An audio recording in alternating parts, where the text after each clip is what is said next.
Geometry Part 2, Boat in the River Problems. You guys didn't think distance problems could get more complicated or more annoying? Well, you were wrong. I actually love these. They're pretty neat. If you're going to do any boating, you're going to have to figure this out. If you're going to be an airline pilot or a pilot in the military, you're going to have to figure these things out. When you're going upriver, that means that you're trying to go against the current and all this water is coming at you and your boat is trying to fight against that force. So however fast your boat is going, it's actually going to go slower. If it says you're going, 25 knots, you're not, because the water is going against you. You're going however fast you're going, the speed of the boat minus the speed of the water, because it's slowing you down. Let's say you're going 25 knots and the water's going at 5 knots that way. So 25 minus 5 is actually 20 knots. That's how fast you're going. But if you're going downriver, you're very efficient because you're going and all this water is pushing you along with you. So say you're going 25 knots and the water is 5 knots and it's pushing you, so you're going 25 plus 5, the rate of the boat plus the rate of the water. You're going 30 knots when you're going downriver.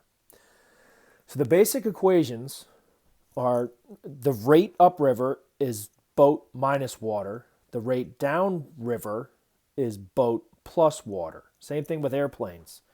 Upwind, you're trying to go against the wind. It's going to be the rate of the airplane minus the rate of the air, okay? But we're going to still use B and W, even though it's airplane and air.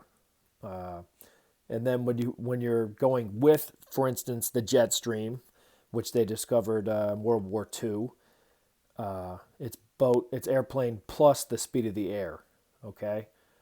That's why when you're going to Europe, it takes a very short amount of time from America because the wind is pushing you across, and you're very efficient. But when you come back from Europe, it takes a lot longer because the air you have to fight against.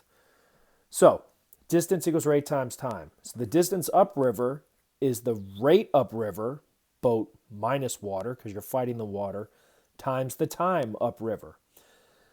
The distance downriver is going to be your rate downriver, which is the boat plus the water, because the water's pushing you, times the time down water. Okay, so there's those concepts right now.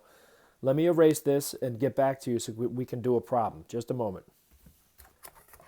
So I'm actually going to do a homework problem for you guys. Let's look at this one right here, number 1. Bruce found that his plane could only fly at 4 times the speed of the wind. Okay, so that's the rate of his plane. The rate of the plane is 4 times the wind. Okay, that's the rate of the plane. He flew 800 miles downwind. Downwind. Okay, so distance downwind equals, we'll use P, plane, if it's downwind, plus the wind times the time downwind. Okay? And so the distance downwind is going to be the plane, which is 4 times the wind, plus the wind. So that's how fast he's going. And then you add another W. So that's actually 5W TD. 5W TD, the distance downwind. All right. He flew 800 miles downwind. So we can actually put this as 800. Okay? Now we can solve for WTD. Divide by 5. Divide by 5. WTD. W times TD equals 40, right? 40. Why did I just say 40? Excuse me. 5 goes into there once. Gotta think on the top of my head here. 160. Excuse me. WTD is 160.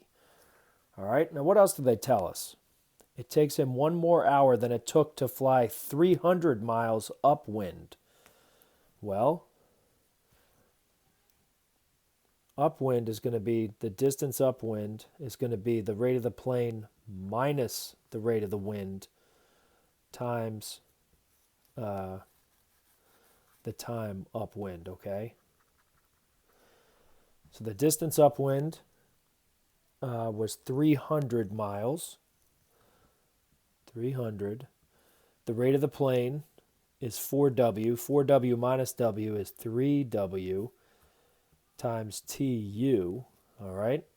So you can solve for this one. Divide by 3. Divide by 3. WTU equals 100. But what does it say about the time? Let's look. He flew downwind 1 more hour than it took upwind.